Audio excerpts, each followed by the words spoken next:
Welcome to the Spike Feed, your leading Magic the Gathering podcast. What is up? My name is Curtis, and I'm just your typical Spike.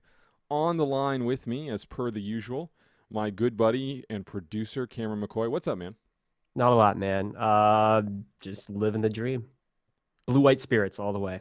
Uh, Blue White Spirits didn't make a huge impact this week, but I think down the line you're going to be happy. We're going to definitely dig deep into Pro Tour Eldricth Moon. It ended a few hours ago, maybe like 6 hours ago, something like that. But we're going to talk about that in the middle segment. We're going to lead off with what we've been doing this week, and then finish up with various things going on with us. So let's start with you, Cameron. I want to hear about your adventures with Blue White Spirits. So you just played Standard on Friday? Play standard and went 2-3. Not the best, but so the things that are really bad against blue white spirits, namely languish, right? Like that card, if you don't have a spell queller or something to answer that immediate threat, it can really hose you. Mm-hmm. So there's that. The other issue with me is that, most deck lists I see are running either 2 or 3 Avacynths, maybe even 4. I Mm-hmm. can't remember if I've seen 4 or not. I was cheap and didn't go with 4. I went with 1. And I think that does play an issue in that, right?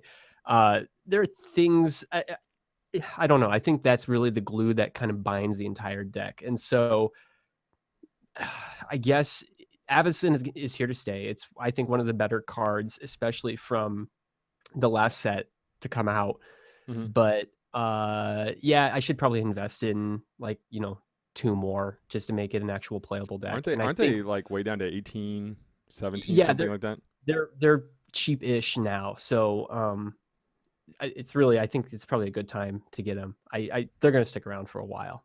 Yeah, it's difficult now because of where the power level is at with Modern. So few standard cards actually matter in Mm-hmm. Modern, that whenever you're investing in things, you're kind of it's a standard only investment often. I Yeah. think Collected Company would be the one exception to that right now, but so many like Emrakul, which had a huge breakout performance, Liliana, which had a breakout performance, they're expensive and they are standard cards.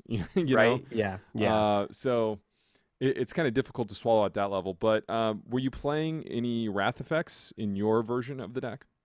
Yeah. So the Awaken Wrath, I can never remember what that one's called.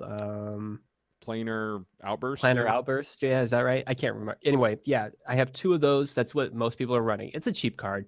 Mm. Um, it would be amazing if that thing were 4 instead of 5 for a casting cost. I love the Awaken aspect of it, even though really that's not the point of the card, right? You're just Mm-hmm. using it as the Wrath effect.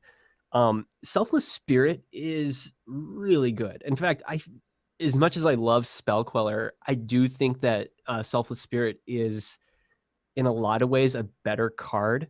And I think you're seeing that in like the Bant decks as well, as far as like this, hey, let's make my creatures indestructible. I'm going to go ahead and swing or save them from a Wrath effect or something like that. It's a very good card. I'm really digging that one. And I'm wondering if that actually has any application in Modern, as far as like, I know a lot of people are kind of playing around with that idea with Spell Queller, but Selfless Spirit just it seems to have enough utility where I could see that maybe being a Modern test pet card or something like that. Yeah, So interesting. It's Selfless Spirit is such a unique piece of that deck because in the Ban Coco deck specifically, in that it makes the good matchups really good. I think it makes it worse against mhm. green black kind of decks because of Languish, Grasp of Darkness, and specifically Liliana. That in the face of Liliana, it's terrible against so many of the other decks, like against the Banned Human deck or Mhm. against the red white, like Selfless Spirit's great, you know. Mhm. So it's such a weird utilitarian card.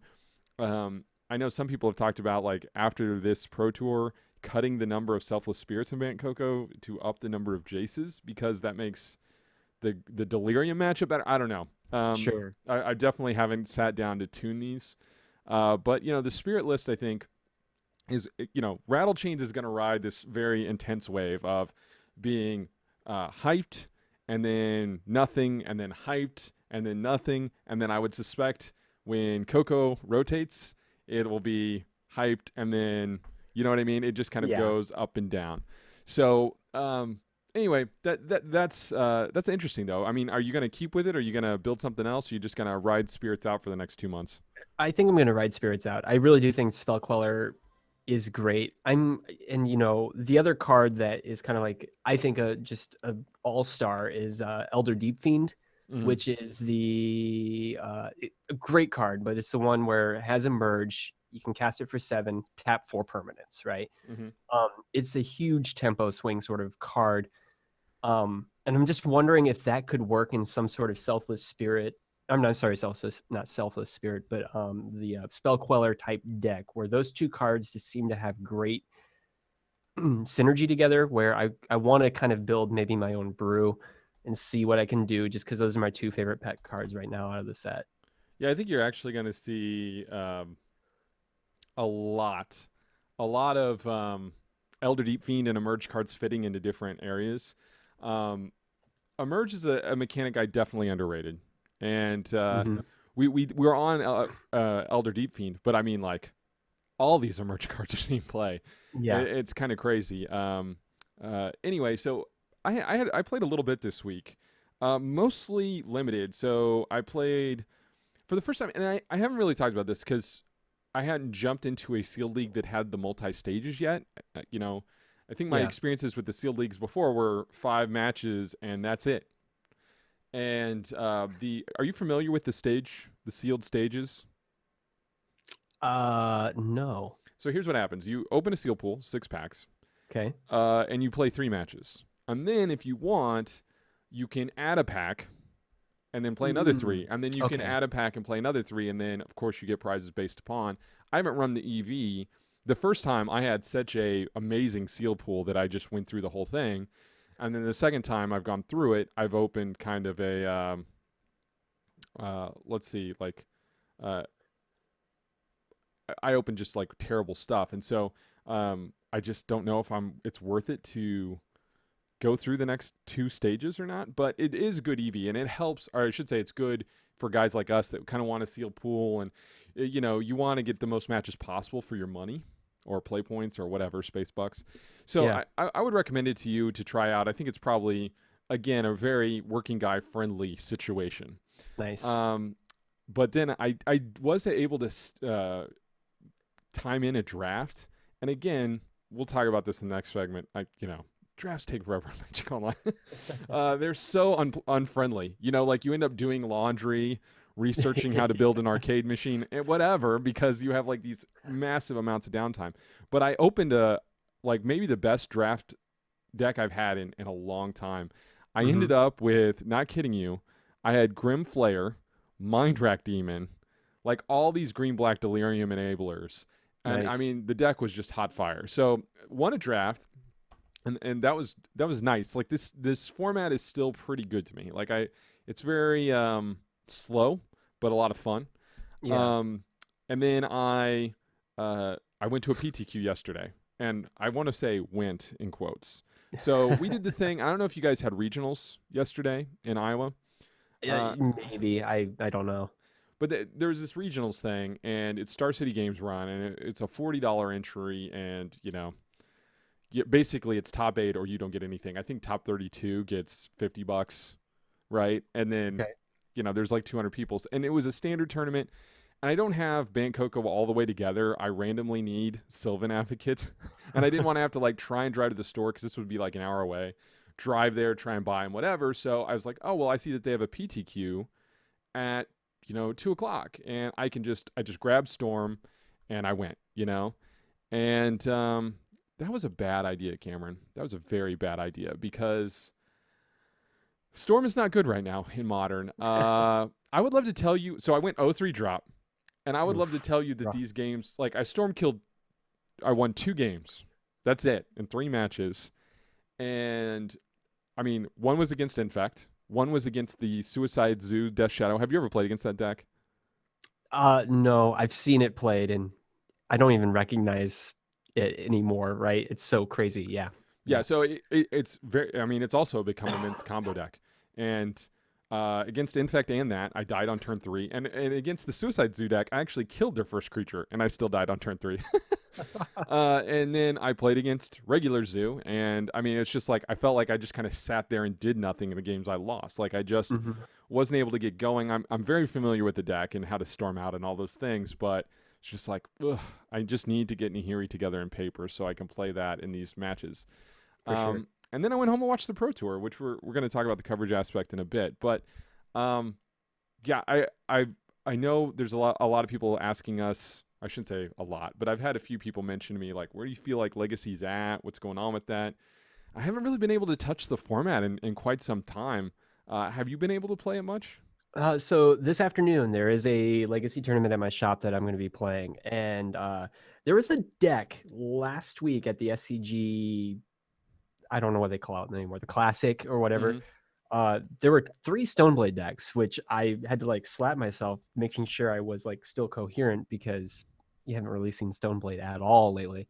Mm-hmm. And this one was running is a blue-white one running 2 or 3 of the what's the Eldrazi that you can exile like a target opponent's card from their hand. The Distended Mindbender. no. Thought-Knot Seer. There we go. Oh, okay. Yeah. So yeah, it's running that, which I find very interesting. So that's what I'm going to try today is a blue-white Stoneblade deck with 3 Thought-Knot Seers in it. So we'll see if it's a hot garbage or if it's actually something. Dude, Thought-Knot Seer is very legacy playable. There's a lot of decks that can't do anything about it, you know? Yeah. Like, removal's pretty light. It dodges Abrupt Decay. It's good. It's good. Yeah. Okay, so let's get out of this segment. We've got so much Pro Tour things to talk about. We'll be right back after this. All right, guys, welcome back. Want to talk Pro Tour. Now, Cameron, I know you're not quite the coverage fiend that I am. This is true. There are sales of Banana Republic. You know, Bath and or Beauty Brands was having their semi-annual leader sale, and I know that's Yeah, I mean that's like Snap got to go. Snap got to go. Got to get them leaders, dog. Anyway, so I say that hey, I'm no stranger to the leader sale. You know, you gotta. You got. Last a year. I mean, like, why wouldn't you want that? Anyway, dude, so let's talk about this, dude. So first thing, Pro Tour starts and Wizards makes an announcement. And I gotta admit I got a little snarky about this on Twitter, but you might be surprised to learn.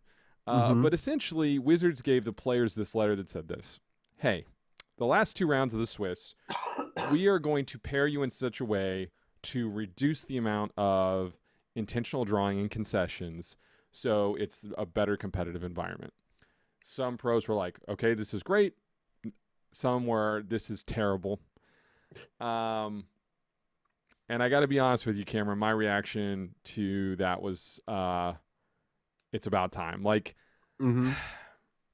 there is such a culture of scooping and intentional drawing at high levels of Magic to, you know, it's just baked into what we do, right? It's difficult to hear. That's not an okay thing at the highest levels. It is bad for the competitive format. It's bad for PR. It's bad for the integrity of your tournament. And I just want your thoughts, man, to start with, because I mean, I know you're not, again, you don't watch this stuff a ton, but what's your reaction to it? Yeah, I mean, really, it's whatever makes for a better viewing experience. And so whatever they can do to kind of help that, I guess, you know, I think, it helps hold the integrity of the game. So that's where I'm at. But like, I'm sure you have a much stronger opinion on this. I'm so just like middle of the road. Yeah, sounds great. Yeah, well, and I hate it when people are like, well, have you ever ID'd at a F&M? Look, guys, my daughter's softball team has a 10-run rule, you know? Yeah. But we are talking about professional Magic, which is being watched by thousands of people, which is for thousands of dollars on the line, and we're trying to prove who the best players in the world are. Yeah. Sorry, there shouldn't be any draws. Our chat is making the point that maybe draws should just be 0 points. I think that's not a bad idea. I've been told that Yu-Gi-Oh does something where whoever has the higher life total just wins the match whenever time and the 5 rounds go. That's interesting. I mean, we got to come up with something because it's bad. First of all, it's bad in terms of shenanigans that can happen. Yes. It incentivizes people. Like, I'm trying to put this in the most delicate way possible. The better networked you are with other players, the more likely you are to be scooped in. And if you're somebody that's not networked and you're in a high leverage situation, you see pros will say, "Hey, scooped in my buddy, so they're now gold level," or so. And it's like, the problem you have with that is you theoretically took that away from someone else that is honestly trying to play. It is a zero-sum game, right? Yeah. When you get something, you're taking it away from someone else in competitive Magic. And so we just need to have like a bitter divorce from this culture, And if that means top to bottom you can't do it, fine. Take it away at F&M. I don't think that's going to work, and I don't think anybody cares. But anyway, yes, I have a very strong opinion, right? But somebody tweeted out like this hurts the integrity whenever they're messing with the pairings, and that's where it really pushed the wrong button for me. Mm-hmm. It's like you're talking about altering results to favor you, and then it's like, oh, but the integrity. Come on. Yeah. Anyway, let's talk about coverage though. So, limited was kind of the topic online. So, because there's flip cards in Eldritch Moon and Shadows over Innistrad, they decided to sleeve it for the draft. However, there was an issue with glare, and so sometimes when you're watching these people draft, you just see glare on cards. Right, but aside from all that, there's also this problem of, Limited has a very intense fan base. You can almost entirely put it in the bucket of people that listen to Limited Resources. Like, that group of people is very outspoken, they're very loyal, and they love watching Limited. But the idea got floated out that, like, why don't we just not have Limited at Pro Tours? So again, as someone that doesn't watch, Cameron, would that be helpful to rope you in or not helpful? Do you care? Yeah, I mean, I don't know how. Like, I just personally don't enjoy watching Limited. I love playing it. Like, that's completely different. But like, I don't think the way that like you can really invest yourself emotionally and intellectually into a game where it's like, oh my gosh, the decisions that they're making, playing against each other, really helps with the pacing, and I just want to watch that. That same sort of decision-making tree just doesn't trip the same trigger for me when it comes to he chose the Mind Wreck Demon over whatever, I mean, really that narrative or whatever as they're selecting cards isn't the same to me and doesn't really make for good television. So yeah, I'm fine with just offing it. Let's get rid of it. Well, there's also a problem of dead air, right? Like, the time it takes you to pick a card and then to get past your next pack, sometimes that can be 30 seconds, 45 seconds of nothing, right? And, I mean, God bless the announcers for trying to make it work. Yeah. But it's not something that's worthwhile. I mean, you have to get into a couple picks for you to kind of be able to analyze what the player's doing. And so I think there needs to be an actual rethinking of how Limited works. I'm not necessarily ready to scuttle it at the PT. But if there can be some way, like, we used to go, I don't know if you know this, but Rochester drafting, it used to be, in the very early days of Magic, there was a draft format where the pack was open and laid out on the table, and people would take turns picking the cards, and you could see what other people were picking. Interesting. And so it took forever, right, to put together a deck this way. And so maybe we need to go through a reorganization where we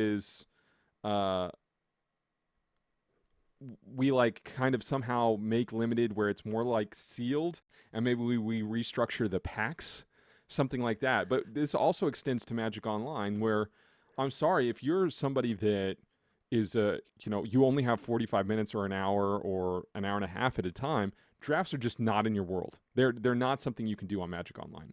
Yeah. And so, whereas compared to Hearthstone and Eternal and all these other card games, they've completely altered how you do drafts, and it's structurally the same. You're still opening packs and playing with the cards and all that Mm-hmm. stuff, but the whole passing around the table might need to change. And again, I feel like this is the theme of the show. We need to go through some like painful, like Hold up the things. mirror. Yeah. Yeah, hold up the mirror and Yeah. say, okay, what's really? Because guys, I mean, I've talked to a lot of people, and a couple of my old work buddies are getting into Magic, and I just could never see myself recommending them watch the limited format on the PT. Like, it is incredibly difficult to watch if you don't know what's going on. Yeah. Incredibly difficult.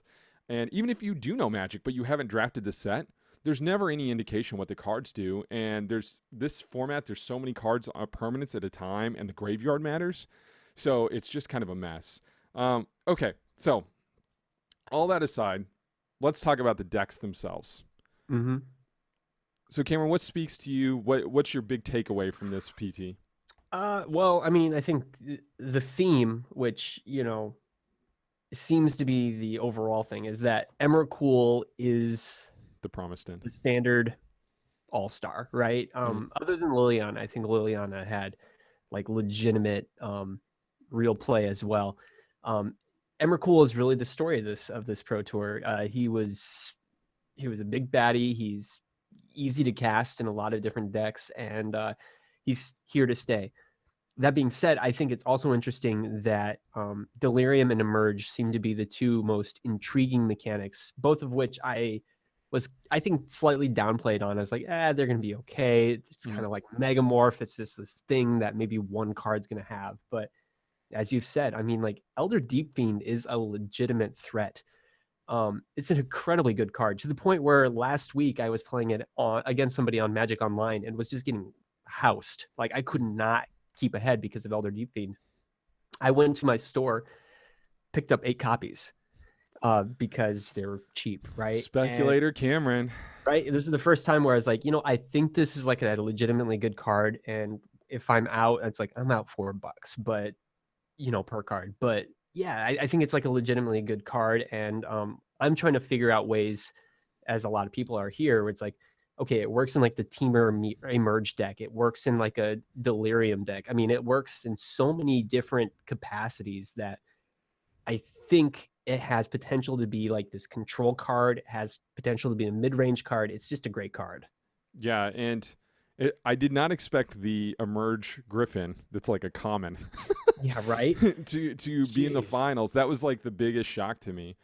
I will say this. I cannot wait for 5-6 months down the line where nobody's complaining. Obviously, Collected Company will have rotated, and everyone will be complaining about Emrakul. There Yeah. are so many matches on camera that ended with Emrakul's take your opponent's turn ability this Pro Tour. Like, it happened a lot. A lot. And, I mean, cool. I think there's a few things that happened there as a result. So, first of all, it feels like every pro just had the read on Bant Coco is going to be the most played deck, so we're going to play a deck that's great against it. You did not see a lot of low-level aggro. Now, I don't know what that deck looks like. I don't know if it's just white-red humans. I don't know, right? Mm-hmm.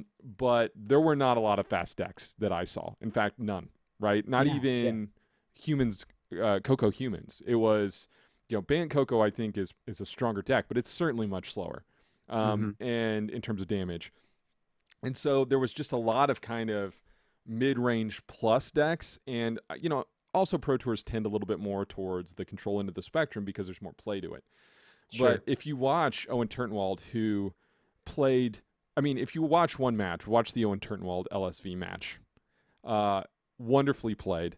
And there were multiple times where the Teamer Emerge deck did nothing for like 5 turns. Like nothing.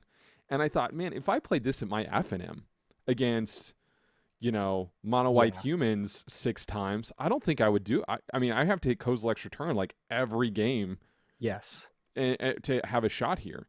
And that deck, things can get out of Kozilek's Return range very quickly, which Yeah. And so I think there's a certain level of there needs to be a lot of adjustment. I mentioned in the early segment, I think the Bant Coco deck is going to go through a change in creature suite. I think it's here to stay for sure, but going into it, nobody was playing Jace. Everybody had cut that. LSV, I think, played 2. because whenever you're playing against these kind of controlling decks, Jace is much better than some of the other options, like a Bounding Crassus or whatever. Um, but it was a good format to watch. There's a lot of skilled play. Liliana versus Emrakul in the finals, which I thought was flavor appropriate, right? Right? Yeah, for sure.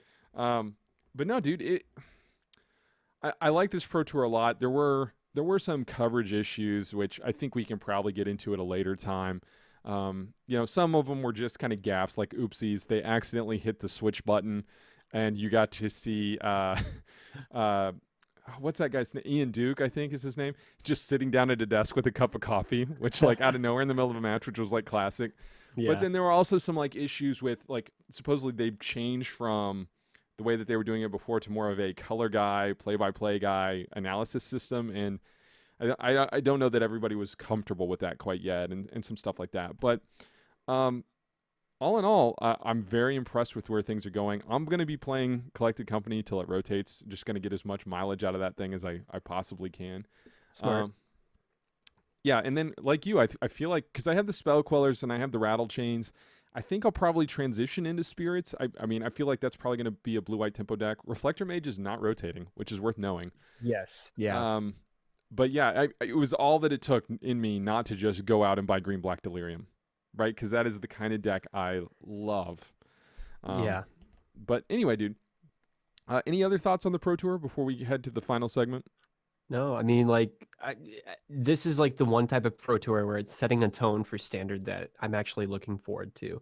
It's not all mono red, burn or anything like that. There's like legitimate diversity in the types of decks that are available. And don't be fooled. I mean, like, just because we didn't see Spirits or Humans or any of those low to the ground decks, they still got game and they're still going to be around. And we're going to see like the pendulum swing back and forth with like these hyper aggressive to more mid-range control decks, I think. So yeah, I think it's great. Yeah, and just like last Pro Tour, because we saw like the Narset deck and all those kinds of things, and they just kind of evaporated. They were very metagame-ish calls.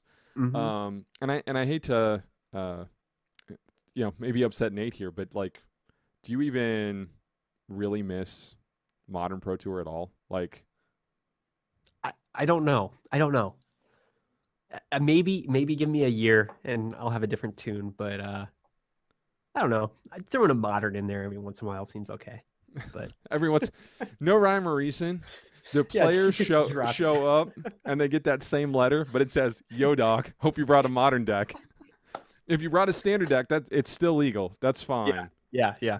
So that's funny. Okay, man. Well, hey, let's get out of this segment. Come back. I want to talk about a few other things and wrap up. So we'll be right back. All right, welcome back. So time for a little bit of pop culture. Cameron, tell me some good news. Tell me that Suicide Squad is the Deadpool of the DC universe, and I should go see it this afternoon, and I should be excited to see it. All of that and more, Curtis. Let me tell you.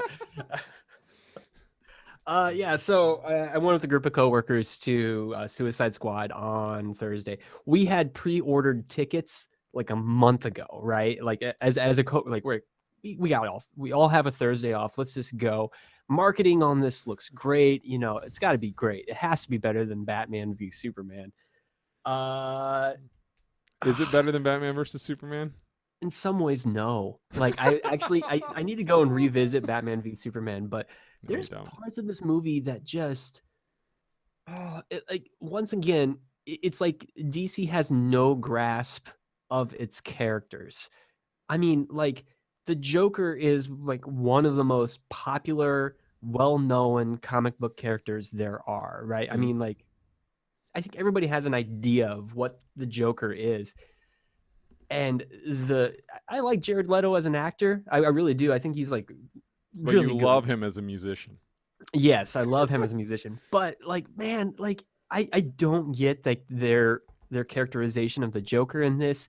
He was like a drug kingpin. He was all like laced with like jewels and like gold rings and things. Like, why would Joker do this? Joker would never, like, it made no sense. And he was like a drug kingpin. Like, that's not Joker. That's not the character.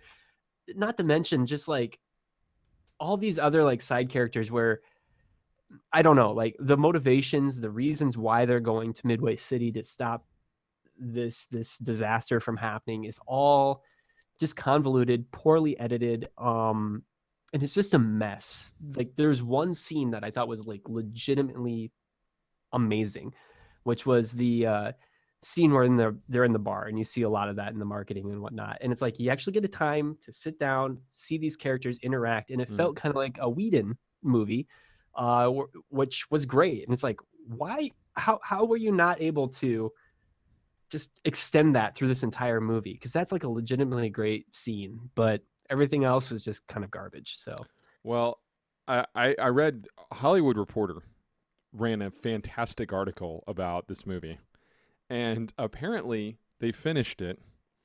Dude sent off the edit. Studio hated it and hired the company that made the trailer to make a new edit for the film. oh And that's what you saw. Or they merged the edits. I can't remember now. But yeah. it was just like everybody was so happy at the studio with the trailer that they seriously went through the logic of, let's just have the company that edited the trailer make the movie. Dude, you mentioned that now, and it makes sense. I mean, it's like it is a case study as far as like what poor editing is, as far as like what good editing is and how you don't realize it, and it's just kind of subconsciously there. You actually notice the bad edits to the point where it's like, what am I watching? This is a train wreck. That makes so much sense now that you said that.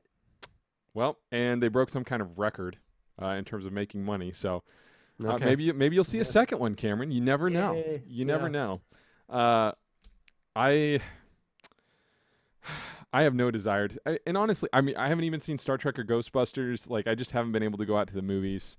Sure. I've been daddy daycare quite a bit the last like 3 weeks, and you know that comes with a lot of joy, but it also comes with a lot of not watching any movies. For sure. Yeah. Yeah. I kind of end up watching a lot of baseball in the background, right?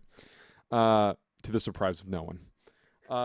No, I wanted to mention a couple things. So first of all, I've fallen down the deep dark hole of retro gaming. So we've talked about it on the show before. We are big time gamers. I tweeted out like a few months ago. I restored an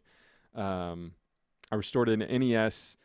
This last weekend, I restored a Genesis. The Genesis I have the full kitted out Genesis. Like I have a Genesis Sega CD 32X. Like That's awesome. I have a lot of old systems, a lot of old games. It's kind of one of my pastimes, hobbies. And I had a son that's 9 months old, and now that that's kind of settled, and we have this new house, I'm trying to put together a thing like a retro area. And then I thought, you know what? Why don't I just build my own arcade cabinet? And this is such a hobbyist nightmare obsession thing that you should never get into, because I already know, like, I feel like I have to do it. I feel like it's going to be awesome, and I feel like it's going to be like months of work. Let me tell you something about the mind of Curtis, okay?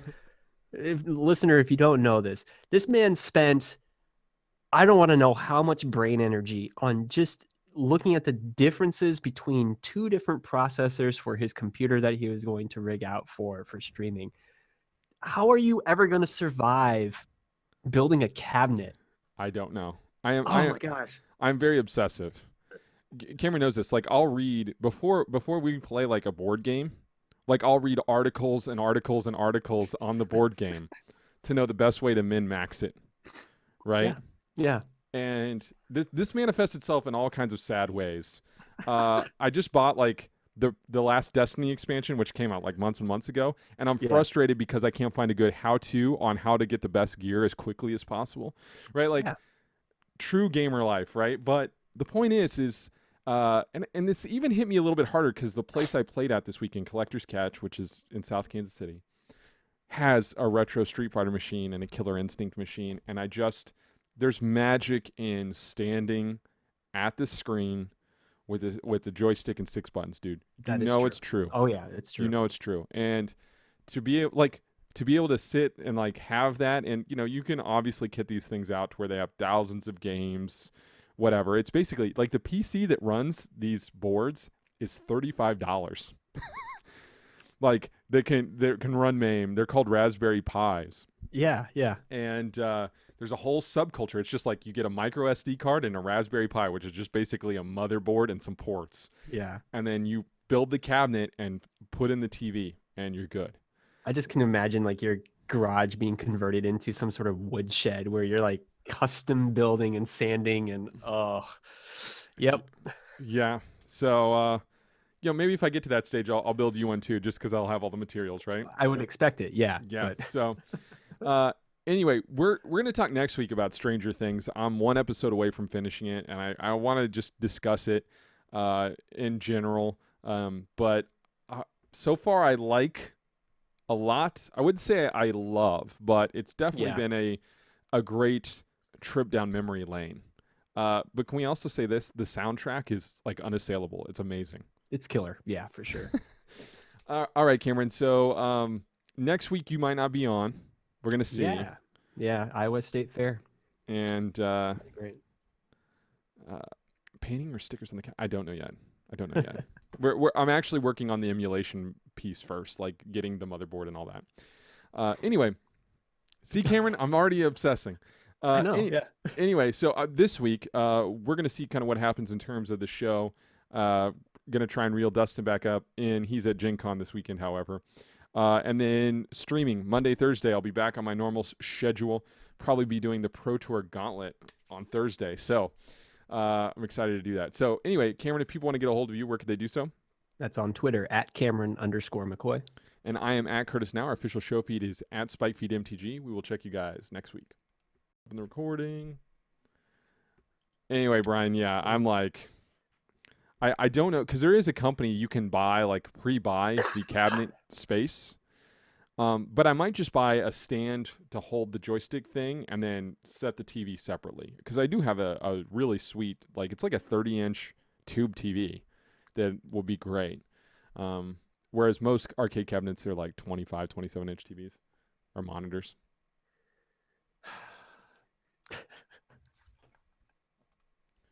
I mean, Cameron, what do you think, man? Like, so first of all, you have an NES. You do that. Oh right? yeah, I mean, like, let me just put this in two respects. One, I fully support this because I want to come over to your place and play Street Fighter standing up on this. Right? I think that is magnificent.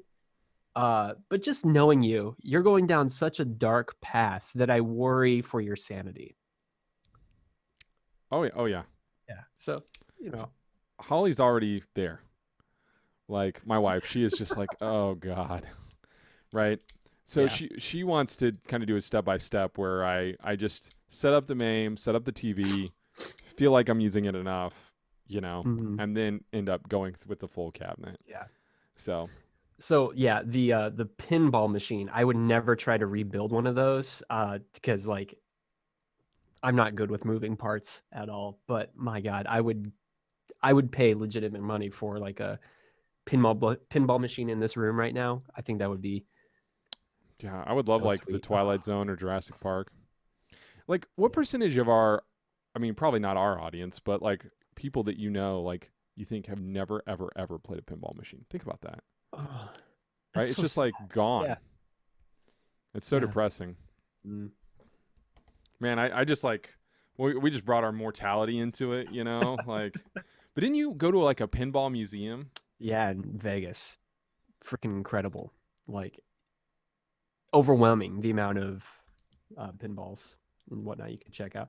Adam's Family is the best. I do love Adam's Family. I've seen that. There's one in Sioux City if you're ever curious. You want to go to Sioux City, Iowa. There's one at a hotel there. It's great. I played way too much pinball there once. I mean, this is so sad to admit, but a lot of my experience with pinball in the past 5 years has been the pinball arcade software on my Vita. Yeah. And which is like really good at emulating, I think. But oh, dude, but it totally is, and it's a great way to pass. Like it was my Candy Crush. You know what I'm saying? Yeah. But it's not the real thing. Mm-hmm. It's a shadow of the past, which is kind of depressing. And like I also had this kind of feel like, my arcade cabinet is going to be very fighting game oriented, and some of my favorite fighting games are the very early 3D fighter era, and things like Tekken 1, Soul Blade, not Soul Calibur, Soul Blade, and Virtua Fighter 2, and these kinds of things. And it's like I showed the image to my daughter, or like a YouTube video, and she's like, "What is this?" 'Cause it's just like blocks like hitting into Blocks each other. moving each other, yeah. This is 151. All right. All right, so we're going to go ahead and thanks, guys, for joining us. We appreciate it. And I don't know if we'll be live next week. We're going to see. Might be tough. It might be tough. But yeah, dude, thanks for joining us, guys. We appreciate the chat, and we'll talk to you soon.